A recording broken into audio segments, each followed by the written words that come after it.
My seats to the show better be this good, Dua. Hey, Vogue.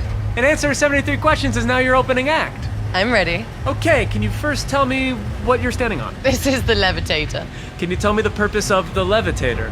I get up every night and I perform levitating on this while flying through the arena. Oh my god, that sounds like magic. And how many shows have you performed on your tour so far?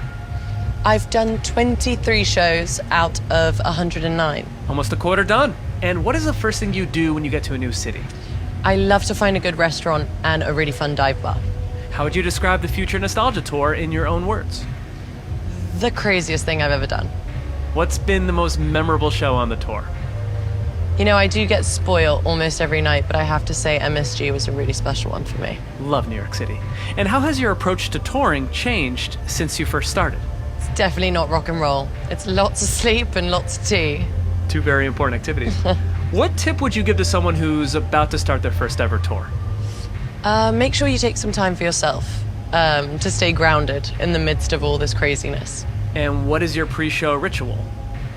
I do my dance warm-ups with my dancer Sharon, and then I do my vocal warm-ups with my backing vocalists. And then I have like a little fist pump handshake with my monitor engineer Alex, and then I'm off on stage. How is onstage Dua different from Dua just hanging out? Pretty much the same, just a lot more adrenaline. When did you feel most vulnerable on stage? But I dropped my mic at my show in Washington, D.C., and I was not prepared for that, so I think that was probably the most vulnerable moment. What's something people may not know about dancing during a performance? Well, I guess, you know, there's a lot of thinking with dancing and singing at the same time, but sometimes you're just thinking about what's for dinner. Now you have me thinking about dance moves. What would you say is your most famous dance move? I think I'm just gonna have to show you that one. Oh, I was hoping you'd offer that to me. So Dua, you take the stage, the spotlight is on you. What is the perfect experience you want fans to have at your show? I would love them to have a really fun, really sweaty dancing experience where for 90 minutes you can just forget about everything that's happening on outside these walls. Oh, love it. And what's the first thing you look for in a stage outfit? I love something that's comfortable but makes me feel really good. And you wear 4 outfits during the show.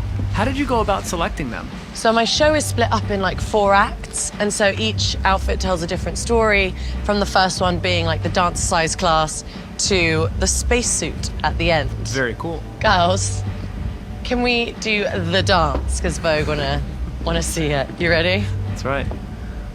Yeah? All right. Okay. 5, 6, 7, 8. You happy, Vogue? Yes, Dua, you completely made my day. I'll catch up with you guys in a sec. Do you have a message for people who may have made fun of that dance? No, I think the message has been received. Got it. Now, Dua, how do you hope you inspire your fans? I really think, without sounding cliche, if I can do it, you can too. So if you're really passionate about something, then you should really just go for it. That's right. And how old were you when you realized you wanted to be a singer? I dreamt about it from when I was like 4 or 5, but really put it into action when I was 15, when I left Kosovo for London.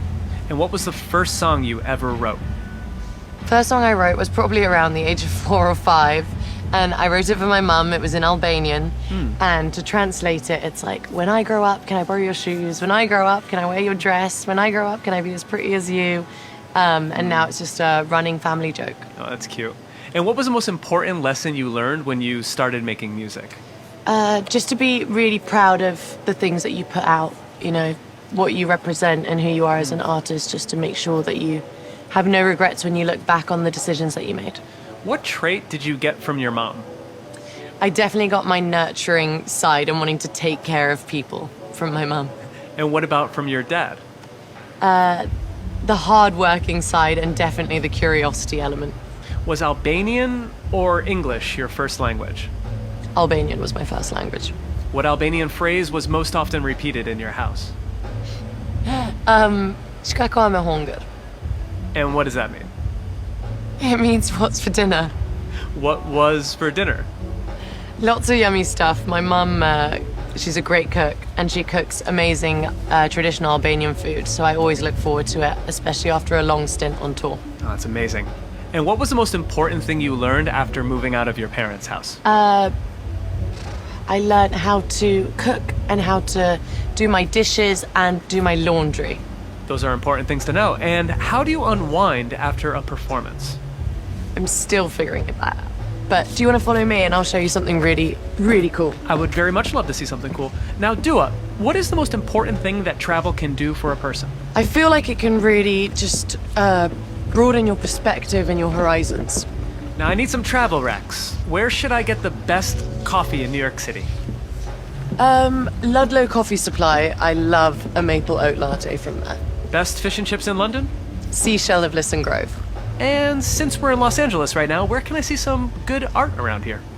I really love the Broad and LACMA. I think they've got great exhibitions on. Very nice. If you want to follow me, just be careful down these stairs. Cool. And mind your head as well. I wonder where Dua is taking me right now. I'm taking you to the underworld. Oh, I'm ready. And now you're making me crawl. I can't believe how crazy this stage is. Hi, Brando. Hi, darling. This is Marlon, Brando, we like to call him. Hey, Brando. Really. And this is my trolley, and this helps me get from A to B when I'm doing quick change. So you can follow me, and I've got you a little seat for you as well. So we can do this together. Nice. So this is how you do it. All right. So Dua, where do you keep your first Grammy? My first Grammy is on the mantelpiece, on top of the fireplace. That's the perfect location. And out of all the award ceremonies that you've been to, which one would you say has the best after party? The best after party is at the Brits, because English people love to get f***ed up. Well, speaking of going out, have you ever used a dating app? I haven't, no. And what's the worst date that you've ever been on? I once went out on a date with a guy. We went to a party, and then we went to the smoking area, and he just started kissing another girl. How rude is that? All right, let's shift gears. If I give the names of people you work with, can you give me one word to describe them? Just one word? Just one word. Okay. Okay, Elton John. A maverick. Calvin Harris. A polymath. Thanks, Brando. And what about Megan the Stallion? Well, it's not really one word, but the hot girl. Now, who would you say you were most excited to collaborate with on the Future Nostalgia remix? I was really excited to collaborate with the Blessed Madonna. Just getting to work with a female producer for the first time was really special for me, and get to reimagine the album was super cool. That is cool. And what song would you play at a dinner party to get every single person on the floor dancing? Oh, The Time Is Now by Moloko. How did your songwriting approach change between your two albums? I just got more confident, and I trusted myself and my craft. And what is your favorite lyric that you've ever written? I'll sink my teeth in disbelief because you're the one that I want, which is from my song Love Again. So I love your Future Nostalgia tattoo. When did you get that? I got it before my album came out. I actually announced my album title through the tattoo. Very cool. And do you regret any of your tattoos? No, I don't regret any. Gin or vodka martini? Vodka martini, filthy. And what's one word that describes your style right now? Playful. I think that's a perfect description. All right, I'm gonna go and quickly change, and I'll be right back. Okay, Dua, I'm gonna keep firing questions at you while you're changing. We can't stop this. All right. All right. What's the biggest difference between getting ready for a red carpet versus getting ready for a concert?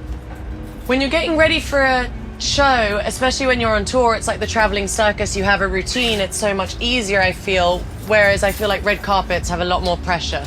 Totally. And what's the biggest difference between your style 5 years ago versus now? Elevated, darling. And who do you think has the best style in the world? I love Kristen McMenamies. Oh, love her. Whoa! I'm getting pretty good at this quick change thing. Should we go and hang out in my dressing room for a sec? That was amazing. So what is your go-to outfit when you're not working? Working, not working, always in a look.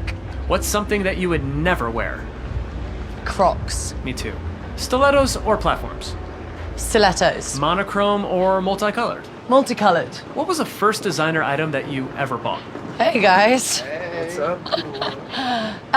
First designer item I bought were a pair of Alexander McQueen boots that I got when I signed my record deal. I wore them to death. What was your favorite job? My favorite job was working as a hostess in a restaurant in Soho. I had a lot of amazing memories, made some great friends, and some really debaucherous nights. I can imagine. Who can always make you laugh? My siblings, but I think both me and my sister Rena can agree that our brother Jin is the funniest. What was the last list that you made on your Notes app? I'd have to have a look. All right, take the list out. Let's have a look. Oh, the last list I made was the numerology report that I got from an astrologist. Ooh, can I see it? Okay. Hey, John. Hey, John. So how did you get the idea for Service 95? Service 95, it really came from like my love of lists, list making, going and trying out different restaurants, different places, wanting to share that with my friends. And so I wanted to create a platform where I can do just that. I can also make activism accessible, put stories by incredible journalists that really kind of, they're the kind of stories that you wouldn't necessarily go looking for. Right. And it's an ultimate concierge service, is how I like to see it, from me to you. That's great. And how do you prepare for your podcast interviews? Takes me about 4 or 5 days to do lots of like reading and researching, watching interviews, videos, trying to get an understanding of who my guests are and what are the most interesting questions I could ask them. It's a lot of work. And what's one thing you always travel with? I always travel with my yoga mat. What's the most difficult yoga pose that you've mastered? Crow pose into headstand. I'm not sure what that means, so you'll demonstrate for me? In heels and jeans, I can try. That's great. And I'm gonna be over here and not get in the way of this at all, so.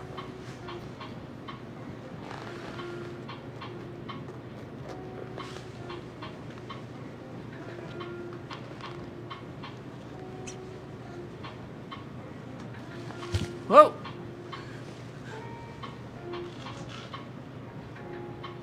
And she nails it! 10 out of 10 execution from Dua Lipa. That was amazing, and thank you for showing me that. Of course, anytime. Okay, so one thing I love about you is that you've never shied away from sharing your beliefs. Why is that so important to you? I feel very lucky to have this platform, and so I feel like I need to use it for something that's way bigger than me. Makes sense. And what's a cause that's on your mind right now? I'm actually currently working with the activist Nadia Murad and trying to find out ways on how we can help the Yazidi community. Who inspires you politically? King Bernie. Is there anything that you'd like to set the record straight on? A lot of people ask me if Dua Lipa is my real name, and it is. Noted. And do you have any newer rules that you would like to add to the new rules that you had before? Yes. Make sure you give your friends your phone on a drunk night out so you don't end up drunk calling someone a million times. That's right. And what's one question you're tired of being asked? Are you ready? And last question, question number 73. For everyone watching at home, what is the definitive answer to the question, are you ready?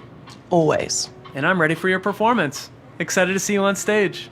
Mwah. Thanks, Dua.